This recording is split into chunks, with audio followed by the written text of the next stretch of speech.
9, 8, 7, 6, 5, 4, 3, 2, 1, 0. Women's Wrestling Talk, the #1 women's wrestling network on the planet.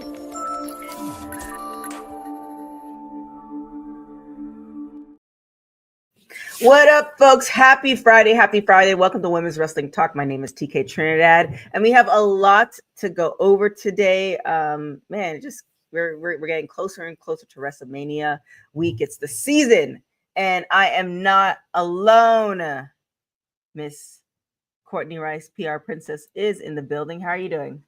Happy Friday, guys. Yeah, I feel like it's been a long week because so many news has happened the last couple days, and the countdown is on to WrestleMania. The countdown is on. Definitely. And I want to say I want to say that we haven't seen him in a minute, but I really don't remember. Every day seems like years and days seem like hours. It's very strange. It's the pandemic vortex. But the professor, aka Hollywood G, is in the building. You know, I wasn't sure who you were introducing on that one. So I was like, where is this going? But because I feel like I haven't seen you in forever, but I feel like I might have seen you this week, but I'm not even sure. It's not even just you. It's just like the days are just they're just very like all over the place. Like they are all over the place. We are wearing a lot of hats, but we're here on a Friday, 3 weeks out from WrestleMania, and there is a lot happening, but it's good to be back with you guys. I hope everybody's well. Yeah, and our producer, what up, Dylan, in the chat. Hey. Oh man, I have to see if I can find it. It's good news, and it's actually shout out to Dylan. I might show Dylan first before I show you guys. And he is back in from the streets. Oh, that he said's in the building. Oh, in the pink. Okay, that was a tame introduction. I was expecting that was tame. That's why you saw my eyes go up like that. I was expecting the videos and all that, but I appreciate the. I'll take that as respect. I mean, it's just I didn't have time to download the videos. So videos, they're already loaded. Videos. Yeah, the one that Dylan did yesterday. Oh, that's not loaded. No. Yeah. Yeah. What up, Bosa? What up, Eric? How are you doing, Said? How are the women treating you? That's an interesting transition. And that catches me off guard. And also, I noticed that you pluraled it. So, what are you trying to assess here? I'm not trying to assess anything. Yeah. How is the women? Women? Is there only one now? Do you have a girlfriend? Wait. Okay. Let me stay in my lane. I'm gonna stay right over here in my lane. I'm gonna stay over here. I don't know how to answer that. I don't know why I'm on trial either, but I mean, it's women's wrestling talk, not talk about Cedric's women. So I don't understand. Oh, so there it is plural. Okay. I don't know if it is or it isn't, but it's a crazy assertion just as an allegedly. Intro. That's wild. I mean, accusations. I'm just a boy, you know. Just a boy. Listen. Oh my gosh. My way in the world today. Wow. Courtney, if you can help with the slides. Speaking about women, let's talk about Gail Kim. I am a fan. She was actually, quick story, and this I appreciate her beyond this story, but she came on our show like the second episode. And usually people who've been in the game for long, they want to kind of see the longevity, especially with podcasts are concerned, not necessarily knowing who's hosting, all this other stuff. So I appreciate her vastly for that one. But she's been in the game for so long, and she's helped so many women. There's so many women that I've spoken to or interviewed that they mentioned Gail Kim was a reason why it kind of helped her, help them transition through the locker room, help them in the ring. And so for her to be let go by TNA, and I'm sure they have their reasons. I just kind of wanted to get. We'll start with Professor. Your thoughts on this, and then the letter that she penned to essentially the wrestling world. Um, Firstly, the story of TNA is so interesting. I think there are so many people that have been rooting for TNA over the years. Mm-hmm. TNA has kind of been the little engine that could, and you wanted TNA to get solid ownership, legs under them. It looked like coming into last year, that things were getting stabilized. Then the top of the year, things went a bit awry in terms of Scott D'Amore being released, and so then, of course, at the end of last year, we saw a number of people leave the company. This release of Gail Kim is pretty mind-boggling on a lot of fronts. Who was it? Dave Penzer, who was the former longtime ring announcer at TNA, did a post, and he talked about how Gail Kim at one point worked for the company, basically not getting paid, and then they realized, no, we need to pay her and keep her on board. And as soon as they could, they did. She was highly touted. I don't want to make any assumptions in terms of how or why a decision like that has been made, though, based on the outpouring of love, based on, wrestlers and fans alike. I don't see how TNA's women's division becomes better without a Gail Kim versus with a Gail Kim. I don't know what was happening in the back office. I just know this. There are certain people that are so valuable to a company that you figure out how to make it work. Mm-hmm. You just figure it out. She's one of those people. Now, getting to her letter, which, as significant as her release was or is, I think her letter is equally significant because it talks about a larger issue, which is representation behind the scenes. Mm-hmm. And this is a problem, quite frankly, in a lot of sports, in terms of representation. There's been a big fight for representation in front of the camera. And that is happening in just about every sport. And it's happening well, representation for women, people of color, et cetera, et cetera. But then you start to realize where the real power lies. The real power lies behind the camera, in the Mm-hmm. boardroom, as the decision makers. So in the world of wrestling, it lies in the space of producers, in the space of bookers, in the space of front office. And it becomes clearer and clearer that we have fewer and fewer women in those roles. And so, I think she's absolutely on with the fact that we need women telling women's stories. It just makes sense. It makes sense, certainly, when it comes to entertainment and television and movies, and in the wrestling world, that needs to happen. And it's not like we have a shortage of great women. There are Mm-hmm. amazing women that are out there. Some of them are working and working quietly. I think there needs to be more noise made about that. But here's what's interesting to me. This week, the new show from ESPN called Stephanie's Place is debuted, and it's wild seeing Stephanie McMahon walk into the WWE headquarters for the first time. Mm-hmm. That's wild. The idea that a mind like Stephanie McMahon is no longer, actively working in the WWE is incredible. So I think, and this is what's tough, and I'll hop off of this. What's tough about this is once a lot of pressure gets put on these situations, then you start asking yourself the question, why are people going to make the hire? Will they make the hire because there's pressure to do it? As we saw at the top of the pandemic, all the things happened with George Floyd, and everybody was waving the flag of Black Lives Matter. We're 5 years later, and now they're talking DEI and getting rid of all that and all that stuff. It's a nervous thing but the point is, when things are a hot button issue, people respond. That's the corporate world. That's the business world. Will the wrestling world respond in tow? And we'll probably talk about one of the ways that AEW is responding. So I think she raises a valid point, and I think it's time, one way or the other, for there to be more women in prominent positions in this sport.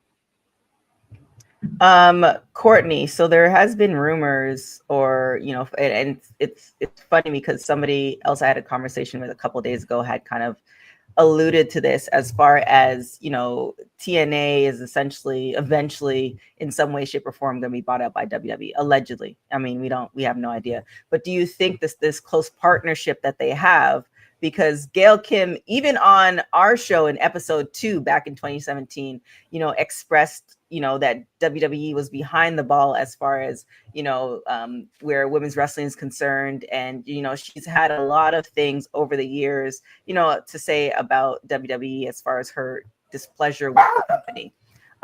Do you think that could be a reason why she's not with the company?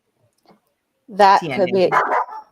could be a possibility, because I know she's mentioned this on not having a good relationship, not with this regime, but the previous regime in WWE. So there has been times she has floated with that idea. I know Seth and I were talking about this on Wednesday too, when the news broke out the day before, and there's a lot of shakeup in there. Mm-hmm.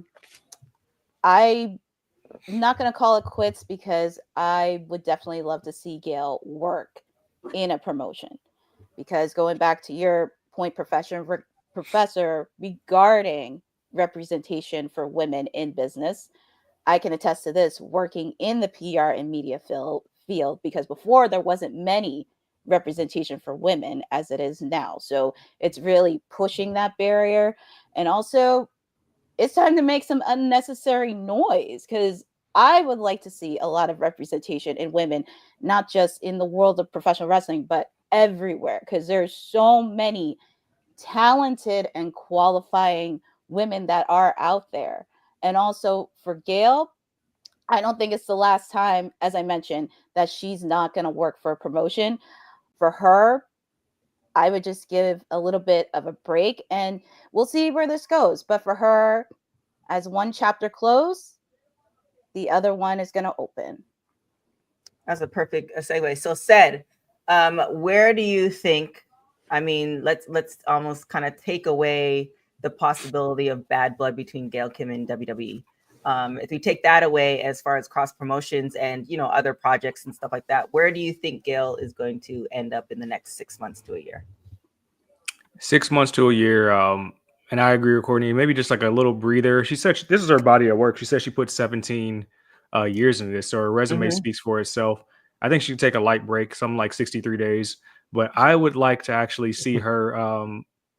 When I think about all the divisions that can use that type of mind, I mean, AEW is the easy layup right there, right? But I just think about what New Japan recently introduced these past couple of years with these women's titles for the first time, and how we can make more of a platform for them for wrestling over in that continent and those countries over there. I think that would be perfect for her brain to kind of build women's storylines that can be garner interest worldwide, especially with Mercedes holding the belt. We've seen so many performers from AEW cross over here and then go over there overseas as well. I think that would be perfect just to build the landscape over there.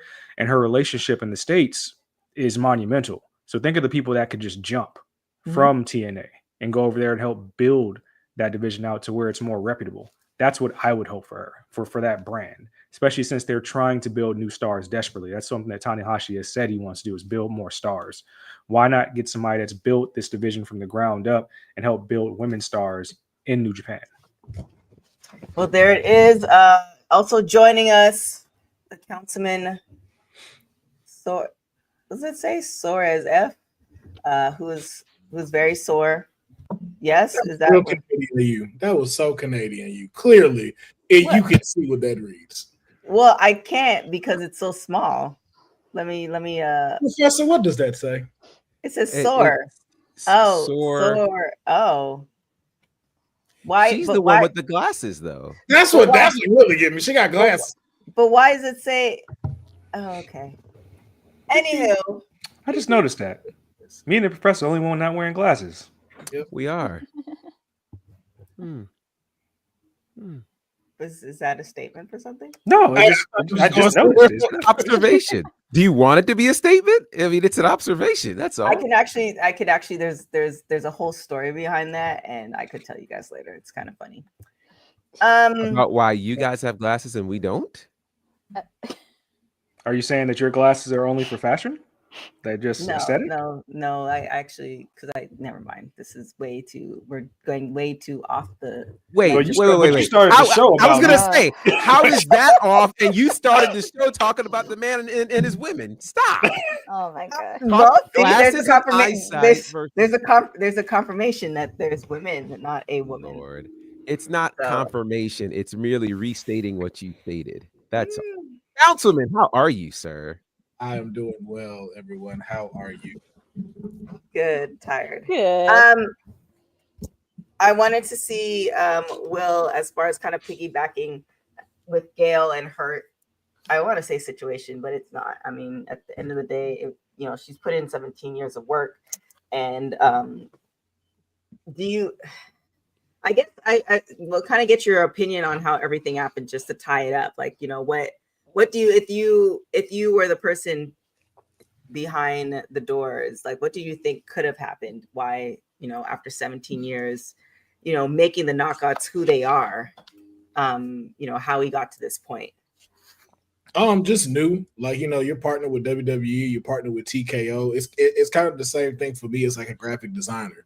Like, when I turned 40, they're not going to have me work on stuff that has to deal with 18-year-olds to 26-year-olds. So when it starts to come to, if you're pertaining to a particular audience, you start to get moved. And I'm not saying that's what happened with Gail Kim, but it's just like, for them, they may be just trying to look for new blood or something new from them when it comes to that. But in regards to what she said about more female representation, it leads to something that's just a big snake that everybody has to go to. And what it points to is not just a thing about women or people of color not getting a shot. It's the ones that run it. And the ones that run it are companies and brands. Companies and brands are the ones that pay for everything. And so they are the ones that get the final say so in what they want to see before they cash this check. And then you have to start looking at them to see, okay, who runs them?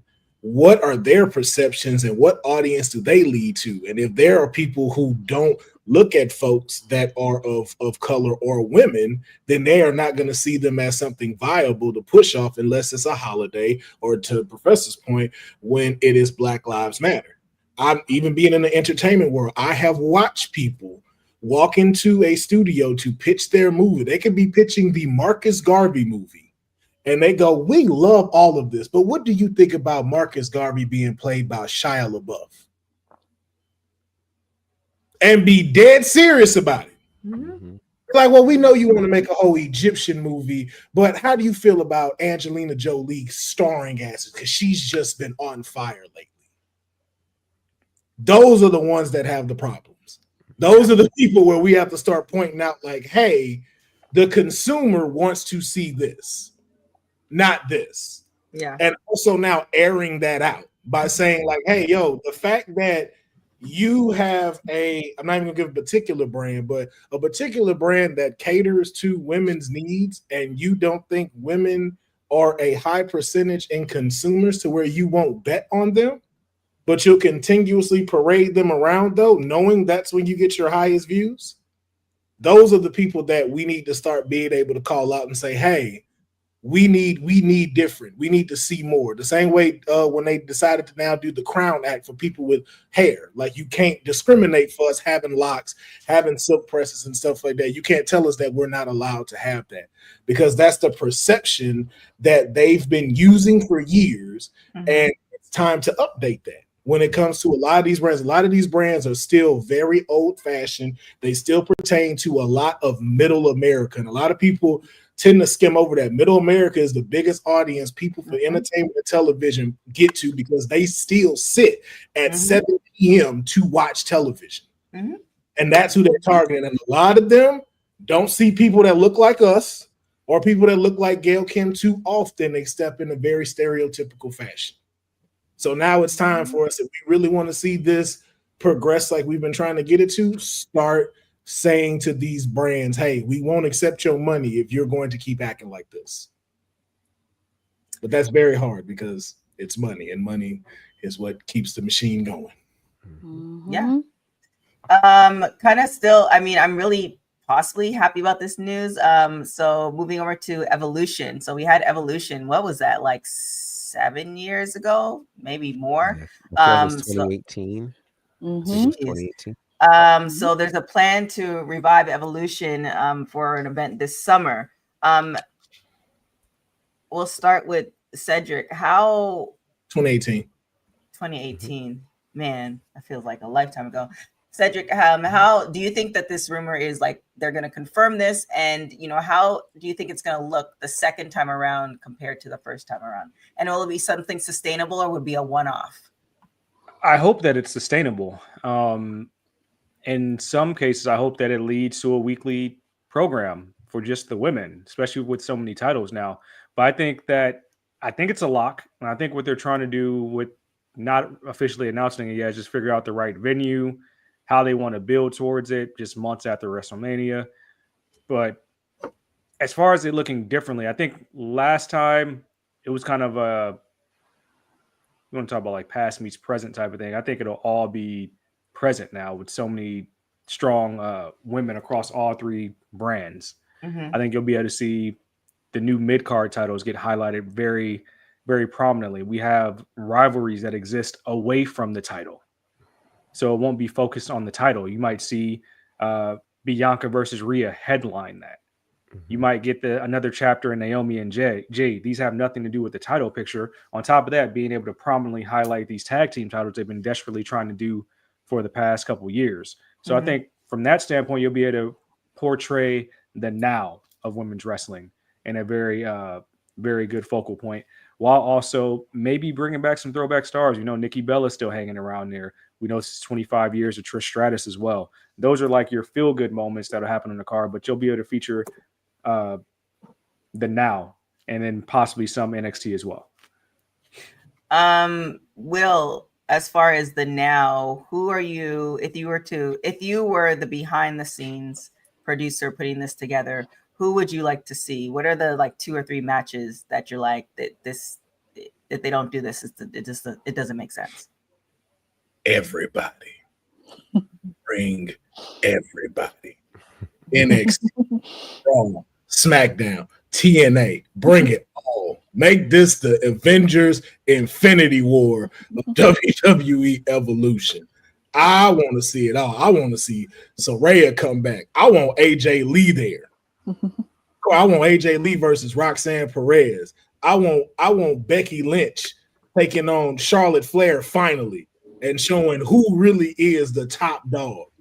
Yeah, we can get it. Let's have Mercedes Moné quit AEW just for like 3 months. Come on. Bring everybody. This got so much potential to be such a dope event, just with the way women's wrestling is shaped right now. This would I can't even think of a match, because I don't think there'd be a match on that card that wouldn't be a 5-star match.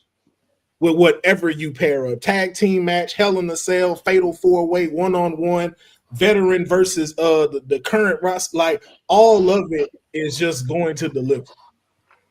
Except for Julia. Maybe let her have Boza, Mercedes is the sun of women's wrestling. Things orbit around her. If you've learned anything this past year, and what she's done just for women's wrestling worldwide, it's literally undisputable. And Roxanne Perez is the moon. So when the sun goes down, Roxanne Perez shines the moon and keeps the wave of women's wrestling going, as we saw in NXT, obviously. She is the tide that kept everything going.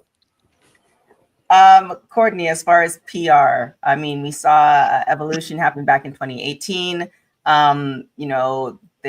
The Mae Young Classic was also happening around that time. Do you think this is a one-off, or do you think it'd behoove of them to actually make this into at least something quarterly? I don't know if there's enough wrestling real estate to have a women's show, but is there? What do you think? The announcement of this. Really? Wrestling space. When I say wrestling space, I mean not that there's not enough women. I mean just amount of time to watch wrestling. Like we got Evolve. What, Wednesdays now. Yep. We And it's do. still buzzing. I mean, you got main event. Mhm. Why not turn main event into a women's show? Just Yeah, rebrand it. if they were to do that, yes. I'm just talking about wrestling because here's what before you answer We don't this, got no more Sunday Night Heat or Velocity. I'm about to Bring say, them give me back. Sunday. I will watch Evolution on Sundays and get the week ready. Here's why I say it, because that was their reasoning before. The reasoning before for not having doing an evolution or not bringing back a Mae Young, they were saying it was all in the numbers. So when I mean wrestling real estate, that if they're gonna use I don't want them to use the same excuse for them not to bring it back. So that's why I mean wrestling real estate. Can they make it? Yes. But then will they turn around in 6 months and say, oh, well, not enough people are watching? Is there enough eyeballs to watch everything? That's what I'm saying. I don't think you know. Go ahead. No, go ahead, Professor. No, go ahead. Go ahead. No. Here's what we gotta.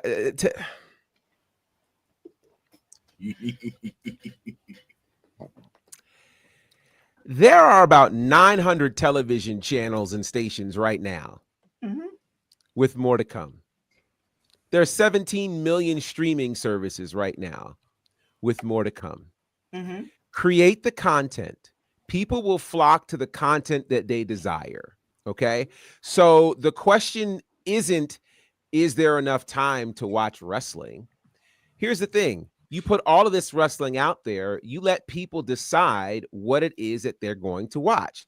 Not everything is for everybody. And that's okay. We're not all going to watch AEW. We're not all going to watch TNA. We're not all going to watch New Japan. We're not going to watch all the WWE programming. I mean, there's new WWE programming nearly every day of the week, So for the super fans who are able to watch it, the content creators that are able to watch it, the journalists, etc., that's a great thing. You don't choose. That's like saying we don't need another podcast. So no, I'm going to shut my voice up. Absolutely not. There's an audience for it. And so you create the content. Now it's silly to think, is there enough? And I rip the Band-Aid off because I feel like doing it now. The problem here is we keep making these comparisons to 7 years ago. The world isn't the same as it was 7 years ago. So for all the people who say, well, they did Evolution 7 years ago, and I don't know if they're going to like it now, it's a whole new world. It's not about though. It's about return on investment. So I understand what you're saying with that. It's a whole new world. It is. Let me. Now I'm gonna dig. That'd be the issue with friends right there. It's a whole new world. So bad, but I don't remember the song. Here's why. Number one, you're not the WWE of 2018 is not the WWE of 2025. Correct. On every front. And it's not just Vince McMahon isn't in charge. It is they are owned by a larger company now. And with a company that's very, very interested in, okay, what's hot, what's going to work. And they know women's wrestling is hot. Women's wrestling is leading all of their programming. So it only makes sense if they decide, obviously, to do Evolution. If they decide to turn it into a television program, trust and believe they've already done the research. While we're discussing it, they've already done the research and they figured it out whether or not this is going to be a good situation for them, where they will put it, where it will air, how people will find it. Here's the thing about the WWE audience, and this is what we know. Wherever you put the programming, they will watch. People were watching the Sci-Fi Network when SmackDown was on Sci-Fi. They didn't watch Sci-Fi any other time, but because WWE's on there, they watched it. Well, you did. But most of the WWE universe didn't necessarily. So the point is, create the content. 2025 is a different space. And right now, WWE is looking to make money wherever they can, whatever programming makes sense. It's going to make sense. It's going to work. And I think for an outlet like this particular outlet, we should be salivating over the concept of this. I completely understand. And this is, I would love to see it. I would love to see it. I'd be the one to watch it. My thing is seeing how the entertainment industry is now, taking away wrestling. Yes, there's a lot of shows. There's going to be a bubble that happens, because what's happening is there's a lot of people who are creating shows and creating content. And no, it's only going to last one season, or it's only going to last. We're not going to necessarily have the longevity of it. So yes, I'm now that you're pointing out, yeah, TKO might have done all the research, all this other stuff. My my hope is if they were to do something as far as weekly, that there's going to be enough eyeballs on it that they don't use that as an excuse. Yes, we're not in 2018 anymore. We're in 2025. However, it just feels like the things that tend to get cut first are stuff with minorities and stuff with women. And that's so let me ask this question. What's the last WWE piece of programming that's been cut? Nothing at the moment. Not that I can think of it. NXT UK is the last thing I can remember being cut. NXT UK, we're talking about actual shows, not like the stuff that one on offs. the network. So if we're going to talk entertainment, let's also remember this, that there are not shows that are written with the intent of lasting for 20 seasons, right? Shows are being written. They're written for one season. The design is to do the work, get the popularity, and get renewed, right? So again, that then falls on the people writing the product, the people marketing the product, the people starring in the product. You cannot fabricate momentum in that regard. So create a compelling product, and you create a compelling product and continue to market it well, and it continues to work. The way WWE has worked, particularly with these kinds of shows, is it hasn't necessarily been a seasonal kind of thing. Their season seems to be 52 weeks a year, with the exception of shows that end up on like A&E, you know? So if you're going to have a weekly episodic wrestling television show, I think, or at least I'd like to think, they've learned from the mishaps of 205 Live. And they've learned, okay, this is how best to do it and how not to do it. And so I think that the crew that's in charge these days has learned from their mistake, won't bite off more than they can chew. Here's the thing, and I guess this is another thing to consider. Is this a scenario? Obviously, evolution is a great moment in time. Is there a need? Now, this might throw some people off. Is there a need for a women's isolated program? That's the other question, because we've got plenty of talent, but the reason why I asked that question is, again, if you're talking about optics, I think right now it's been painted in the WWE universe. Raw, SmackDown are your primary shows, with NXT being deemed as either a third brand or developmental, depending upon who you talk to. If you create a fourth brand that is just for women, how does that fit in that hierarchy? And that's a question that has to be answered, because what you don't want to do is create a women's program whose hierarchy appears to be lower than Raw, SmackDown, and or NXT. So they'll have to figure out, where do we fit this? Because they've already established the hierarchy. Where does this fall? We don't count WWE Speed because it's exclusive to X. So then what's the deal for an evolution? And that's where it becomes a question of, does this actually make sense? Do we actually demean the women's brand by creating a fourth brand and not making it clear where it falls in the pecking order? That's the real question, I think. I've interviewed quite a few women, and it seems to be split. Some women, want like a women's, all women's brand. Some women are like, we're just as good as the guys to be on equal footing on a show. So it is kind of split, because I definitely toss between the two. What were you going to say, Will? Sorry. I think it is the optics of how you see it as, because then if you do, like, I wouldn't mind seeing a show, but I think for how this should work, you should leave it as a PLE, because of, if you make it a separate show, then you're enabling what these people already think, which is that we should not put women more featured into our programming, which is the issues that they're having now on Raw and SmackDown. I think that the thing is like, you have 3 hours, and I should be seeing more women represented. I don't mean just the ones that are popular. Like, even to Mayor's point, Give us where it's 2 weeks with the ones that are popular. Give me a week where I see Ivy now and I see Maxine Dupree, where I see some of these other women that are in the back that are not getting put on television, or maybe just getting a vignette because you're deciding that CM Punk needs 18 minutes to talk for some reason, or that Cody Rhodes needs to do 2 or 3 segments to come out when one of those could have been a match that could have got them popular. I think we do need to be able to see that to where it goes like, hey, there's no question why these 2 women are headlining Backlash. There is no question why these women are headlining SummerSlam. And that we don't think about it, we don't question it, and that those championships are just as valuable as the WWE Undisputed Championship and the World Heavyweight Championship. And that you actually listen to the fans and say, yeah, we want to see Rhea and Bianca close the show. Yeah. This is where NXT's become the template. Yeah. NXT has been the show that figured out how to present men and women on a level playing field. And in fact, they are forerunners, because if you're honest, the NXT Women's Championship holds a lot more weight right now than the NXT Men's Championship. It has closed several shows, several PLEs, could close Stand and Deliver, depending upon how Stand and Deliver is structured.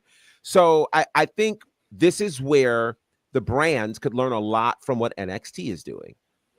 The Women's North American title has been defended far more times in the last 2 years than the North American Championship. The cats just wear that belt now, and it's just champ. Saturday night main event and branded it as ladies' night, and it's only like a few times out of the year. Could that be something? I think that's a great idea. Like the highlight, that would be good. I think that's a great idea. Because network television, you can put your biggest rivalries there, titles, and it might happen. What? You just need 5 matches, a quarter, if that. Yeah. Once a quarter, and I think it gives something for the women to work towards. So it's not just main eventing Raw and SmackDown per se. It's main eventing this, super special show, which, they'll obviously get together and they'd crush that. I know the question was to Courtney, and we went on a really good tangent. Courtney, as far as PR is concerned, what do you think is the best course of action, after Evolution is aired? I think they just need to figure out the promotion of it, because as Will pointed out, and even Professor put a point in there, just figuring out, because you have rivalries that don't involve championship match and just continue to build it. And going back to Sed's point, I would love to see the women's Intercontinental title. I would love to see the women's United States title, along with the tag team titles being centered in this. And also, Trish's 25th anniversary is happening. Also, because we talked about celebrities in WrestleMania, I would actually like to add a little bit of celebrity appearance. And if there's one person I would love to see, Cyndi Lauper. I would love to see a little bit of Cyndi Lauper, since she was part of the first WrestleMania. Maybe Wendy Richter, even though it is a little bit of a present, but just appreciate the past for a little bit, just to mix in. And also, of course, you had Queen of the Ring that just came out earlier this month. So that's also another idea as well. And just figuring out who's your audience, and also having a plan, and also really just figuring out, how is this going to be better than it was 8 years ago? Have the roster to do it, figure out the pieces, and also showcase a few rivalries that we don't get to see on Raw and SmackDown on a weekly basis.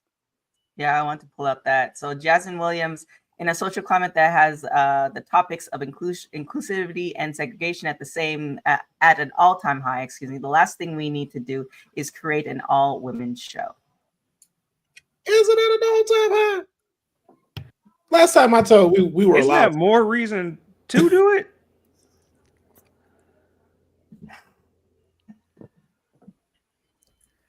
I ain't. You know what? What I think about that, again, I think this is where NXT is NXT is the template in terms of showcasing how to because if the idea is equality, and I use that in air quotes. If the idea is equality, then everybody should be able to be presented in the same playing field, in the sense of saying, again, the women's championship is as important as the men's championship. Personally, I still ask myself, why do we call it the NXT Women's Championship and not the NXT Men's Championship? That's another discussion for another day. With that said, I think the danger, and to this particular point, if the idea is presenting equality and inclusion by doing a separate show, while on one hand we could be highlighting something, which is where I think an evolution becomes a great situation. Like I said before, the challenge with a separate show is now it becomes its own brand. If it's its own brand, where does it fit in this hierarchy? Because the way that it all goes, it's not equal. Raw and SmackDown are not deemed equal. When it seemed like at one point Raw was the flagship, then SmackDown went to network television. So SmackDown became the flagship. And then when that became the flagship, Raw went to Netflix.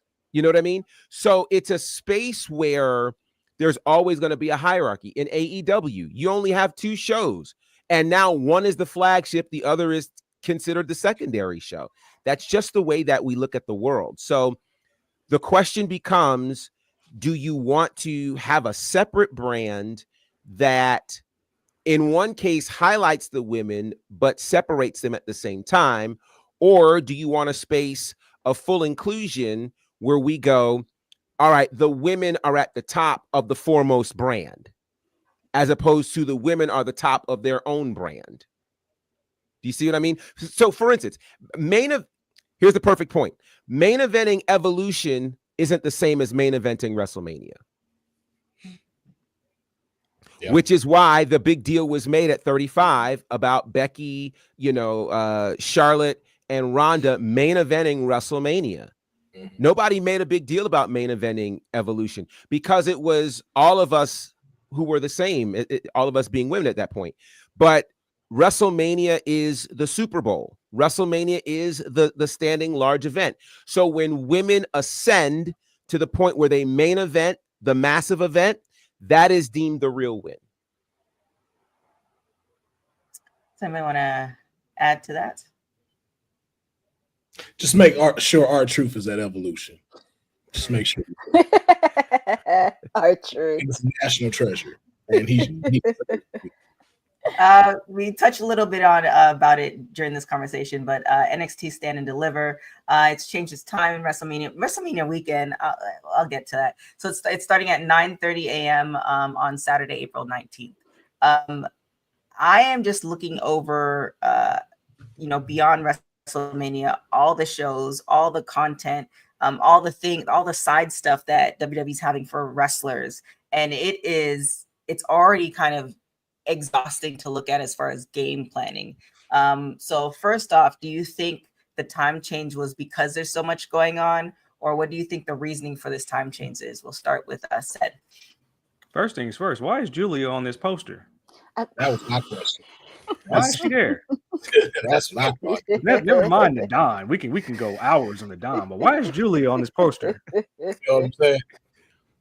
You see Jada on the poster, that's a win. But yeah, Julia ain't got no reason being here. So Ruka has way more clout to be on there than she does. That's so funny. Was this made 60 days ago? Is that what this is? You must be like this graphic. At this point, I don't expect her to be on the card, but I mean, it's representation, I guess. But she don't be on there. Representation. I mean, it matters. It's interesting because in LA, well, it's been like this the past few years. I mean, the time change. I remember it being at 9:30 in LA a couple years ago, and I was actually late to the show, so I missed Indy Hartwell's moment. I think it's just to space things out, just because if you've ever been to Vegas, it's a time and it's a very busy place without WrestleMania being there for the week. So while the idea of 12 o'clock noon sounding perfect in my eyes, it still might cause a little chaos as far as transporting yourself to the next venue, maybe any side events going on, hours before WrestleMania, think about like meet and greets or signings other places. It might just make things a little bit convoluted. So maybe that's why they moved it back. On another end, it's also could be that maybe they don't have that much special planned out for the card. So they want to start the weekend early because it's WrestleMania Saturday. So they're like, hey, let's just gear people up for WrestleMania and let's I don't want to say like get this out of the way, but that's early. Depending on what you're doing that Friday night with other shows, think about the what did they announce? The WrestleMania After Dark stuff. People will be partying already. Is it really feasible in Vegas to get up at 9 a.m. to go to a wrestling show? There will be some people that do it, but I think you kind of handcuff yourself with it at the same time.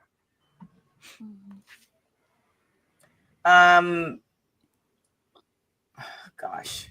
Yeah, that's a whole thing. So with that being said, as far as kind of speaking to WrestleMania and all the 19 plus shows, because I'm sure we're missing some shows in the 19 that have been counted as of I think last week. Will, as far as this, do you think that kind of going back to what we're saying as far as eyeballs, we're having a whole kind of essentially everybody and their mama coming to Vegas to watch the shows, then people watching the shows on television. Like, how do you think that's going to play out with so many different wrestling shows that's going to be happening as far as, because is Ashe happening live, Professor, or no? I believe so. I'll have to double check that. I believe so. So with so much wrestling, how do you go about, I guess, watching everything that whole weekend?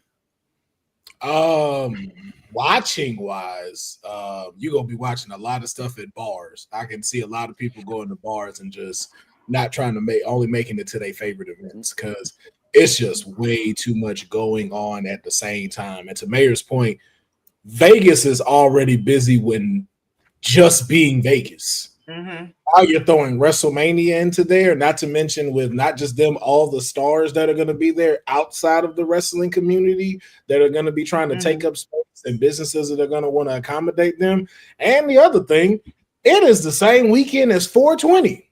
Now you have the stoner community wanting to be there for Vegas.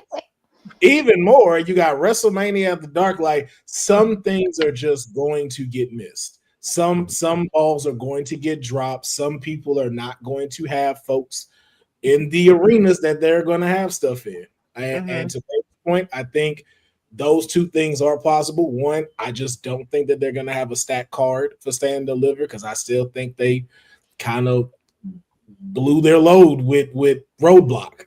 And I don't know how you're going to captivate on that with what you're currently showing us. And we're 3 weeks out to WrestleMania. Also, too, from a timing standpoint, with it being at 12 and WrestleMania starting at 3? No one's going to get there on time. No one is going to get there on time. One, it already takes 45 minutes to get out the building. Mm-hmm. Everybody walking around. Then you have to get to your car. That's 20 minutes getting out the parking lot.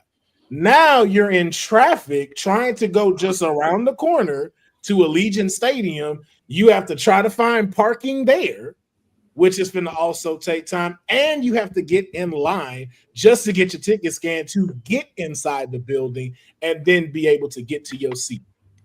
Most people may not be able to get there. And again, you still now have the celebrities that are going to try to get there. So they're going to already have priority over a regular fan.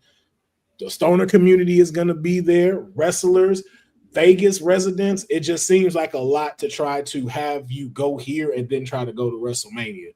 So 9 a.m. still ain't the smartest time, but it's just, this is WrestleMania weekend, and it is chock full of events, and some are going to win, but we can definitely say some of them are going to take some losses this week. Yeah, I remember in LA where NXT was at Staples and WrestleMania was at oh my gosh, what's the name of the stadium? Sorry, SoFi. That was a trek. I could have went to both, and I was like, that's insane. It's just insane. Now I'm even thinking about it just because there's so many more things possible, it's like the anxiety of it all, trying to figure out what to watch or where to go. So, Professor, knowing that you're going to be there in a working capacity, is there anything that you are planning or wanting to go to, like for sure? What's on the Professor Hollywood G dance card?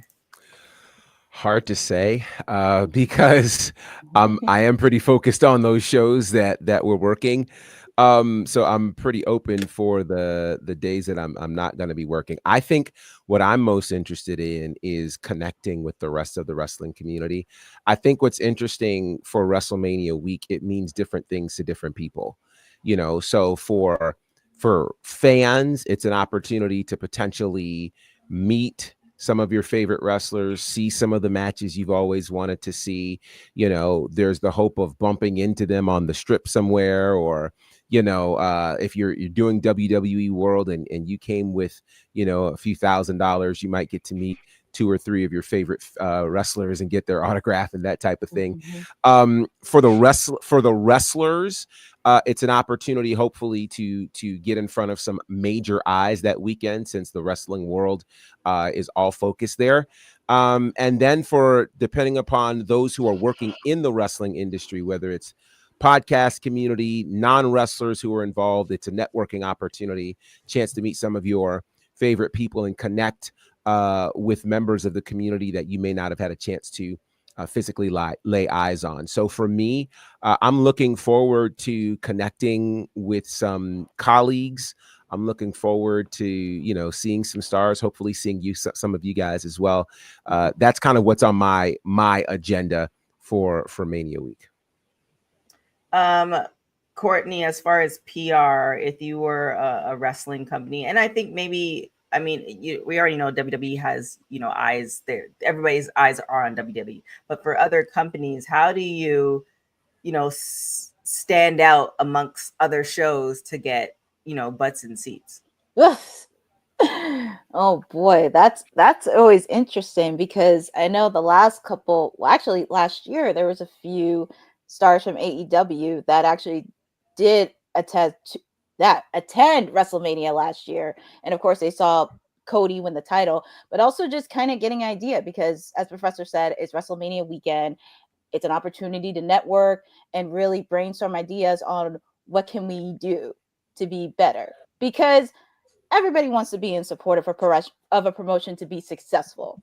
Nobody wants to see them fail. So it's a really great opportunity for them to think of, like, okay, how can we do to be better, figuring out the mechanics, and just enjoying the weekend and really observing everything that's happening. The events are happening throughout the weekend.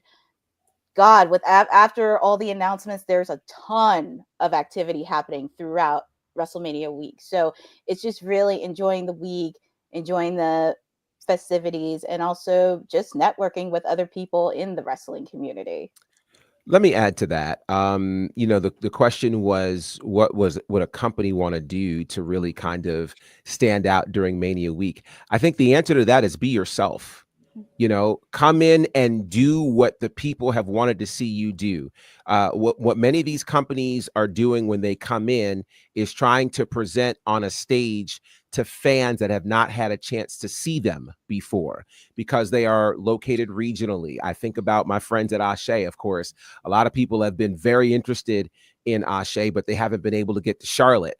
So now fans from the wrestling world are coming into Vegas. It would not be the best look to try to depend on AEW or some other company to make your company fly. Do what you have done well. I think people make the mistake of thinking, I got to go grab this and go grab that. No, do you really well. If you do you really well, that's what the people came to see. So the people who are there, who've never had a chance to see All Caribbean Live or Ashe or some of the other spaces that will be there, are coming to see you do what you do. So do that. You know, you don't need any other, you know, if you want to have a surprise that keeps people talking, cool. But do what you do. That's what's going to make the difference, because that's what the people came to see. Well, definitely make sure you're 18 and over for All Caribbean. Just Yeah. and keep in mind too, not all these fans like WWE and AEW are going to get into these shows. Like not everybody Just some are just going out there because, like you said, to Professor's point, want to meet other people in the wrestling community. They may not have a ticket to WrestleMania. Right. So you may stumble onto, oh, what's Ashe Wrestling? And then you go look at it online. You're like, oh, this look dope. And they got a show tonight. Let me go to that. And you just gained a new fan because you're being you. Yeah. Yeah. Kind of pivoting a little bit, which I mean, I think we can all agree on this. So Matt Hardy, he has declared that Rey Mysterio is the greatest luchador of all time. I mean, I don't agree with that. I don't agree. Okay, well, Will, please disagree and state why you don't agree.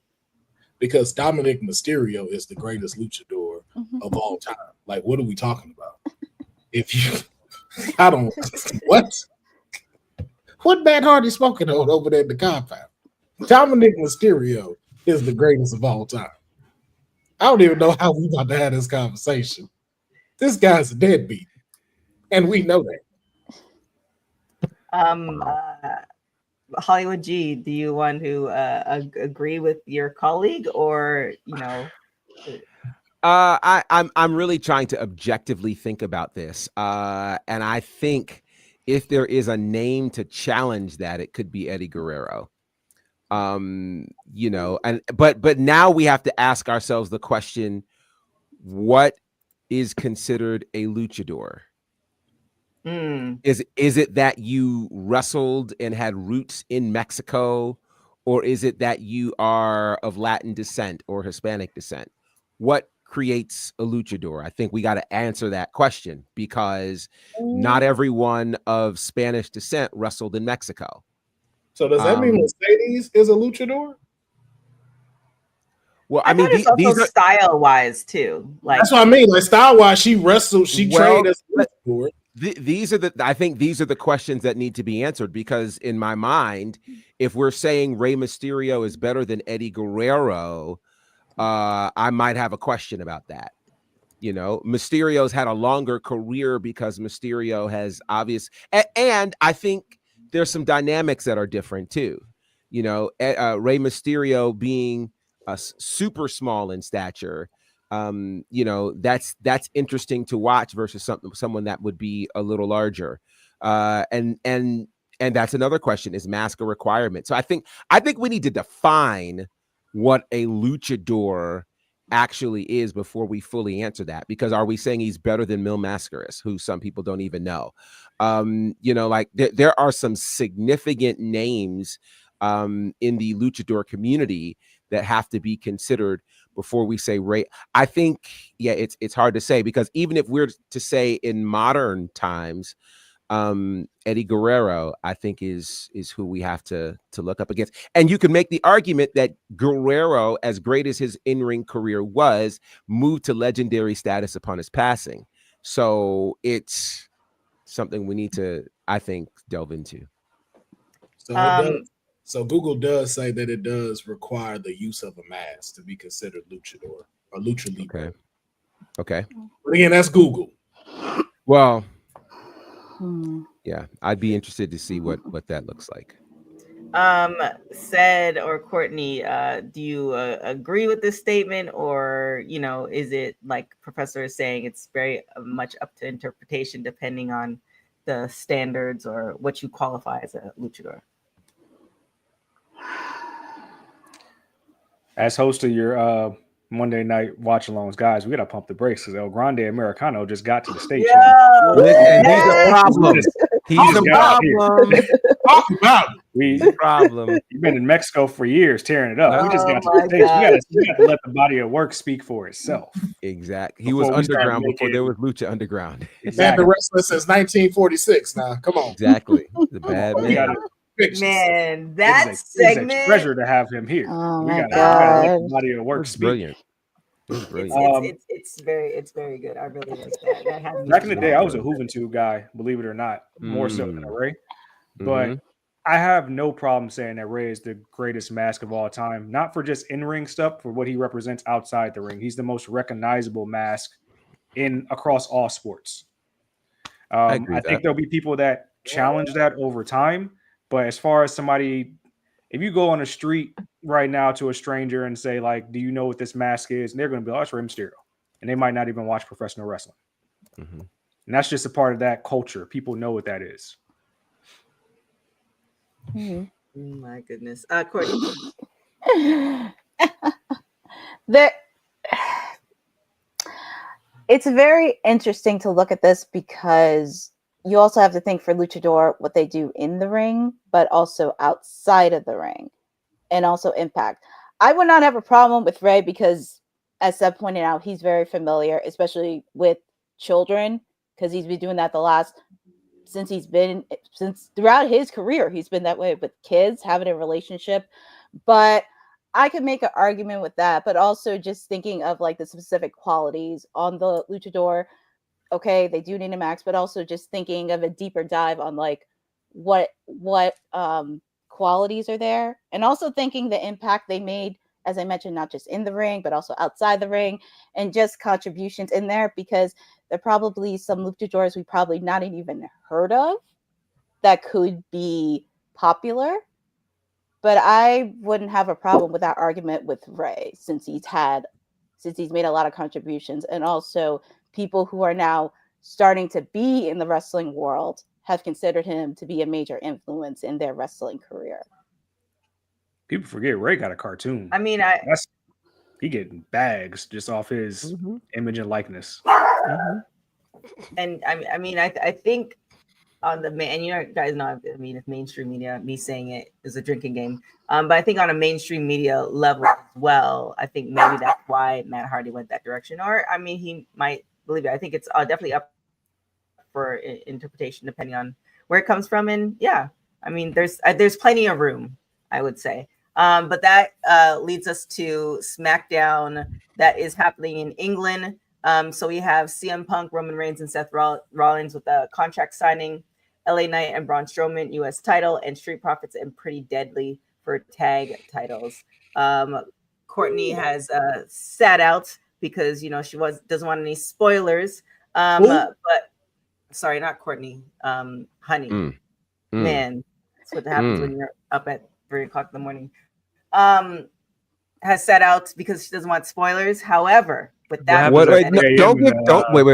Yeah, happens go ahead. at 3 a.m. in the Trinidad compound. I'm Mm-hmm. just curious. What happens at 3? Oh well, so I've been going to the gym at 2:30, 3 o'clock in the morning. So that's what. What's your gym's name? That's a good one. G-Train Fitness in North Hollywood. You guys can check it out. Dunking your face in sparkling water around that time too now? You walked right into that. You earned that man. one. Yeah, so I'm just gonna leave it. Gonna leave it hanging there. With that being said, as far as SmackDown tonight, please no spoilers. Thank you. Will, what are you looking forward to watching the most? This right here. I've been wanting this match for the longest. Street Profits versus Pretty Deadly. And I hope they let them run. Do not let this be no short match. Let these boys go at it. These are two phenomenal tag teams. So I cannot wait to see this match.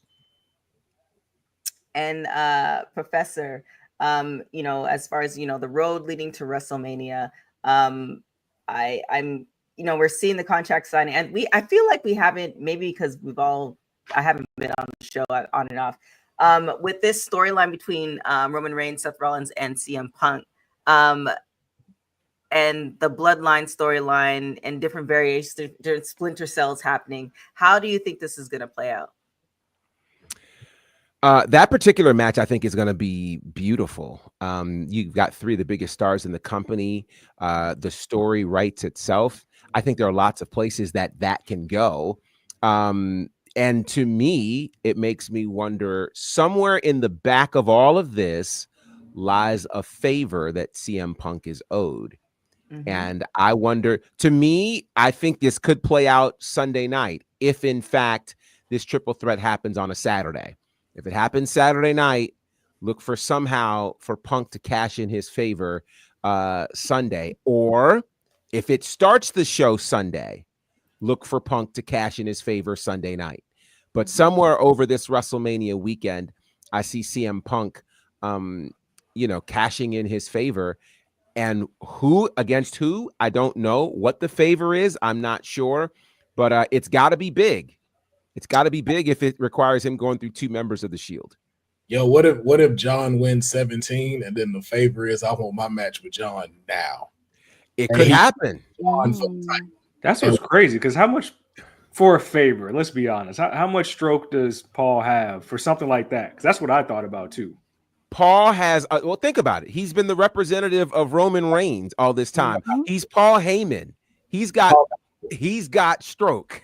He's got a lot of tricks up his sleeve. We just saw this with Rhea Ripley. For an imaginary contract out of thin air at the end of WrestleMania, that would be dope. But I'm just saying, like, the logic. Well, think about this. CM Punk cost Drew McIntyre the world championship last year at WrestleMania with a broken arm, right? So at the commentary booth, I might add.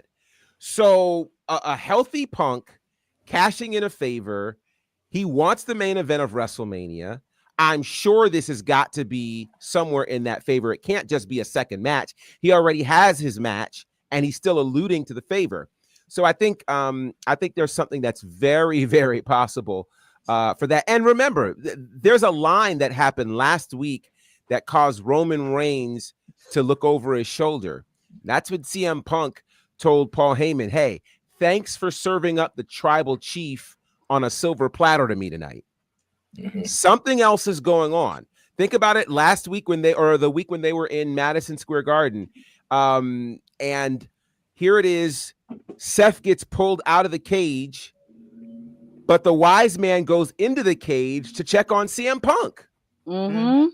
As CM Punk did say, he's not your wise man, he's my wise man. So there something is brewing, and I think we could end up getting sideswiped with how big that story is going to be, because our eyes are focused on all of these other stories. This is going to turn out to be something special, I think. Could Punk get added to the match for the nature of taking the pin from John and protect Cody? No, I actually think I liked your other idea about him kind of cashing in this favor after whatever happens. Because think about there's a couple things at work. Number one, there's the high, and I'm sure you guys talked about the promo that Cena did on Raw this week, but Cena talking about he's going to ruin wrestling for people. Just think about this. We've had a solid year of happy in WWE. We've had a happy champion. People are cheering. Everybody's happy. This is after 4 years of a tyrannical reign from Roman Reigns. It's about time for darkness to show up in WWE, because you make more money with the chase of defeating darkness than you do, somebody chasing the beautiful baby face. So I think we're in a scenario where John Cena potentially wins the WWE championship. If Cena beats Cody and Punk in the same night, you can't tell Cena anything at that point. Yeah, but it brews so much if CM Punk beats Cena, because then it's also a middle finger to the final boss who also stole his shine. And it's like, and then too, he closes out the show. It's not I'm interjected in the main event. No, screw your main event. I'm making my own main event. You and me, John, and I'm taking the title from you. Think about this. You know how mad people be if John hold that title for like 2 minutes. Well, that'd be great. When them credits roll, that's gonna be the greatest moment in history. Because remember, Punk debuted at the very end, credits rolling, of Survivor Series. Stole that whole moment from everybody, from the returning Randy Orton, from the whole team that won that War Games match. Took it all. It all. Punk's gonna take it all if he can. Ooh, and then you just think about we go back again to another Survivor Series where now it's Team CM Punk and Roman got to be part of it, and we get this. Nah, brother. I go, you stay in the cage. Yeah, man. Oh yeah, it's all sick. The possibilities are endless. Oh, Courtney, um, what matches are you looking forward to watching tonight? of course, my love for tag team wrestling, the Street Profits and Pretty Deadly, and also with the fact Pretty Deadly is back home in their home country, so it's going to be a homecoming treat for them.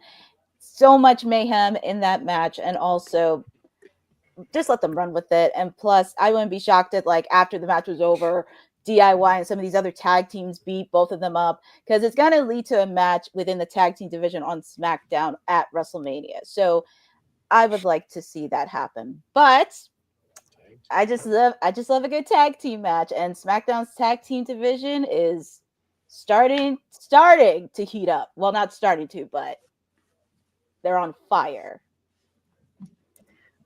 So we started with the show with talking about women, a really healthy discussion about evolution. I feel like this is the best way to end the show. Ric Flair. Before we end, wait. Before we end, can we just make a note about the brand new ring announcer that's debuting on SmackDown tonight? His name, he goes by the name of Mark Nash. He is Mark Schunock, who was he's the in arena host for the Golden Knights in Las Vegas for hockey. He's also the arena host for the Las Vegas Raiders. He has worked in terms of combat sports as a host and announcer for Top Rank Boxing on ESPN. So if you remember, last week was, or 2 weeks ago now, was the swan song for Lillian Garcia in that role. But Mark Nash now takes that role tonight as the ring announcer for SmackDown. So congratulations to Mark. Congratulations to Mark. It ain't bonafide though. Say that again.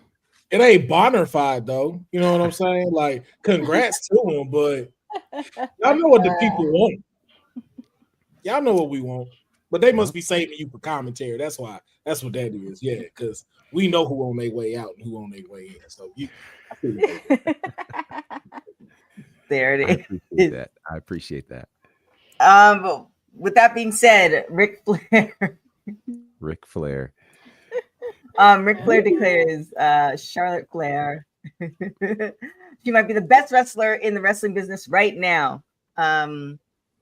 Will. As a father, agree, disagree? As a father, that's exactly what you should say. You dang right. You say that about your daughter. Is it true? It is a great debate to have.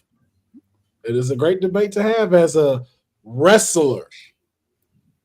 As a wrestler in the ring, it's a great debate. Don't know if I can fully agree with it, but she is up there. Good for you, Charlotte Hogan. Good for you.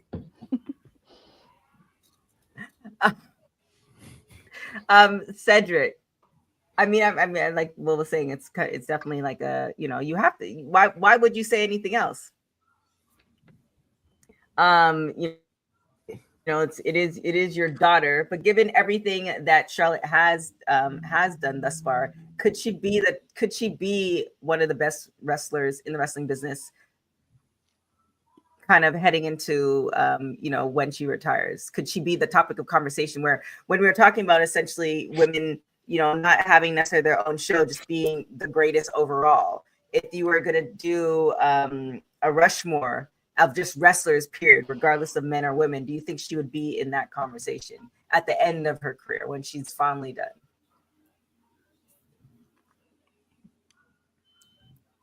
Just overall, regardless of gender. Regardless of gender. Not for me. Not for me. And it's not any fault overall. And I think she's probably in the top of the tops. You talk about athleticism as a performer. Obviously, what she's given to the business over the span of her career. It's really not her. It's like the way she's been portrayed and presented as a character has been really a large disservice to her over these past years. So I think when it's all said and done, title reigns, everything like that, you can't deny Charlotte, but I'm not, how do I word this properly? it won't be, to me, it won't be remembered as fondly as some of the other women's wrestlers of yesteryear in the past. Professor, who would it be if there were women included? I know it's kind of like almost saying you have to pick, but what do you think?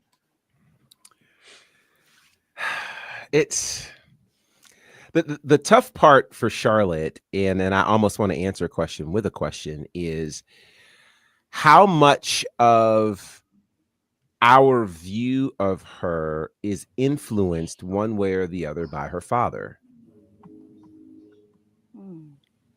Because I really feel like if Ric Flair is not her dad and she did everything she's done, I don't think we have a problem with her potentially being in this conversation. But I think with Ric Flair as her dad being ever so visible, being regularly referenced, and then you could make the argument that she has gotten the kind of treatment that she's gotten because of her dad, shot to the top of the card. We never saw Charlotte Flair in the mid card. Never,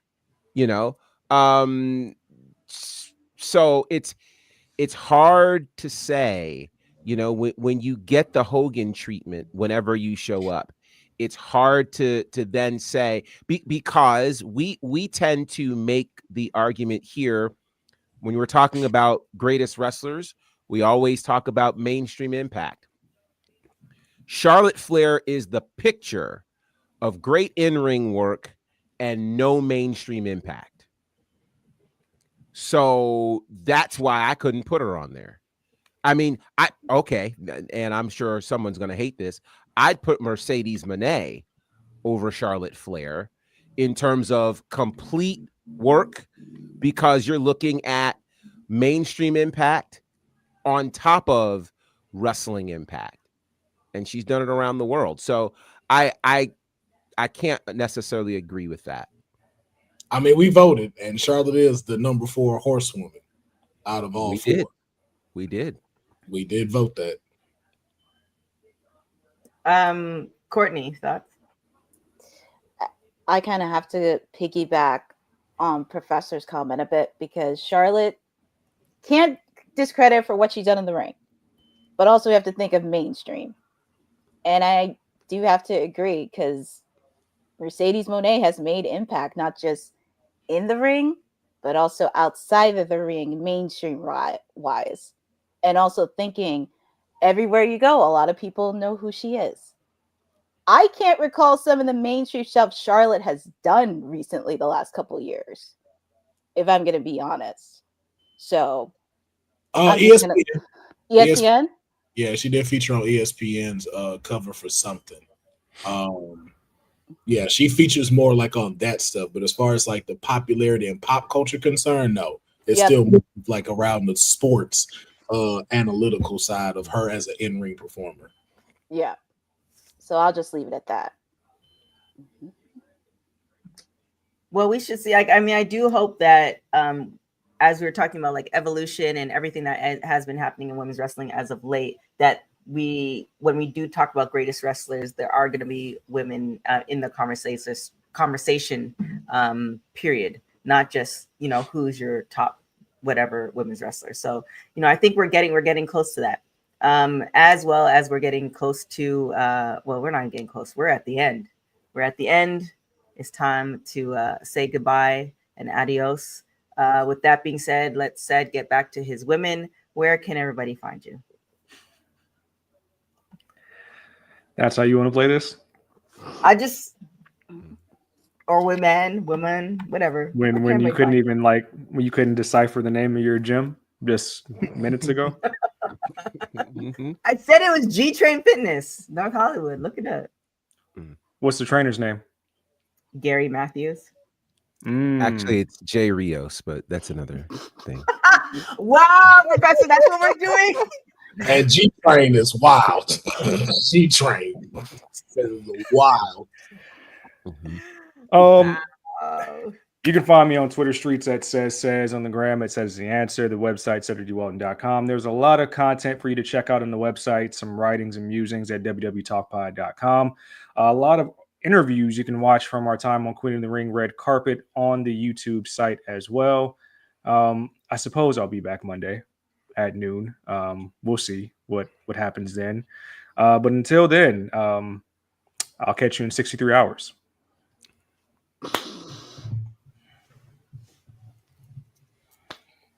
Courtney, where can everybody find you?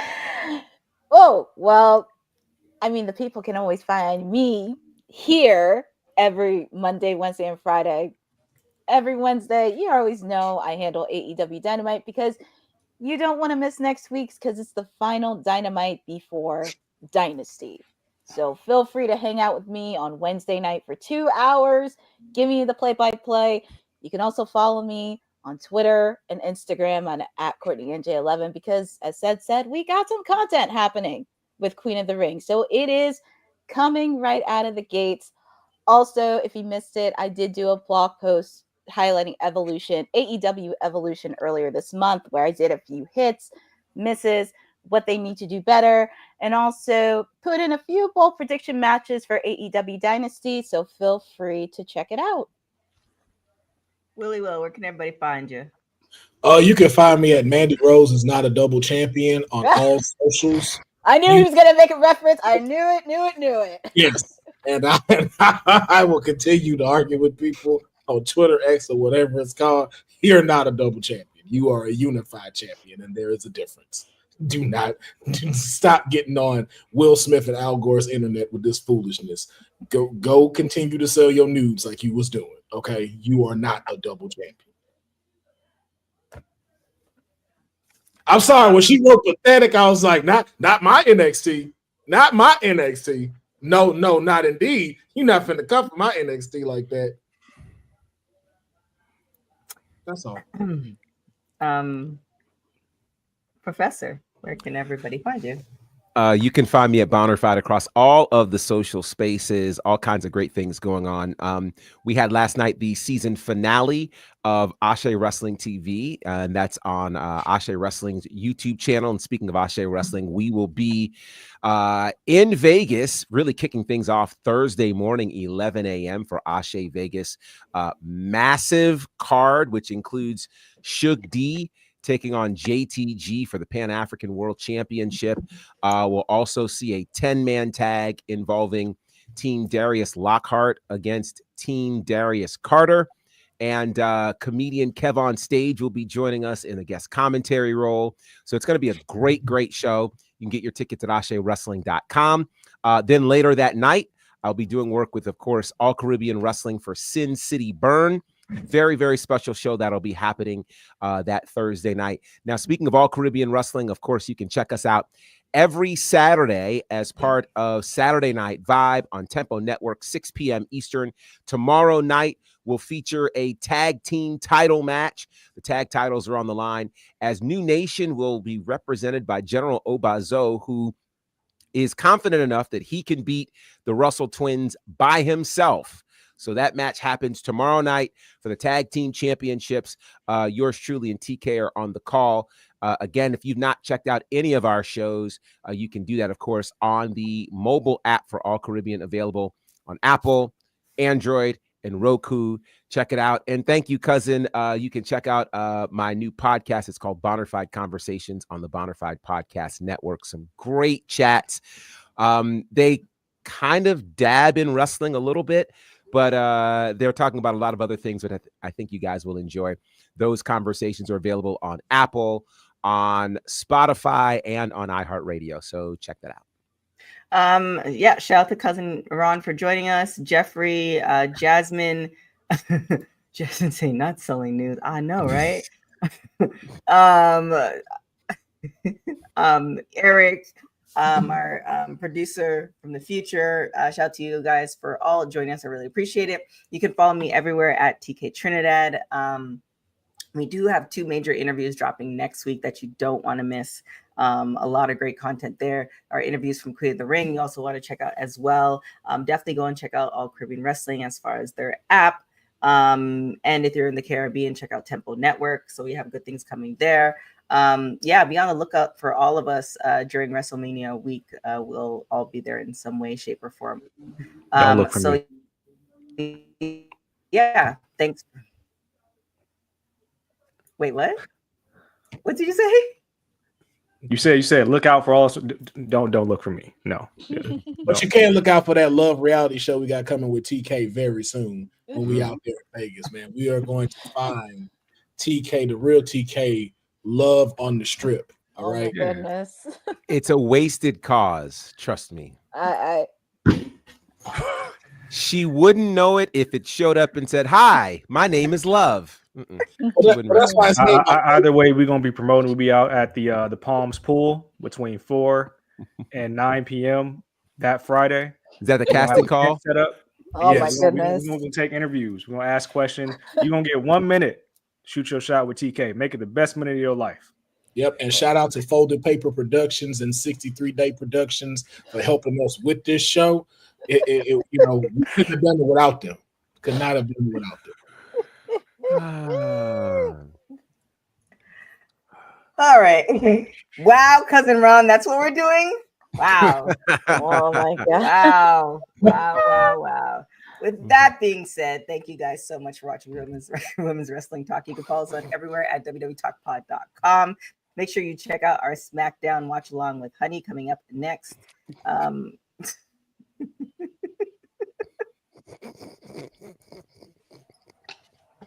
Oh wow. This is the love I get, folks. This is the love I get. With that being said, thank you guys so much for watching Women's Wrestling Talk, the #1 women's wrestling show on the planet. Thanks for joining WWT. Don't forget to like us on all social media platforms at WWTalkpod. Like and subscribe on all video and audio platforms, like yesterday, my G. And check out our website at www talkpod.com. Thanks for watching Women's Wrestling Talk, the #1 women's wrestling network on the planet.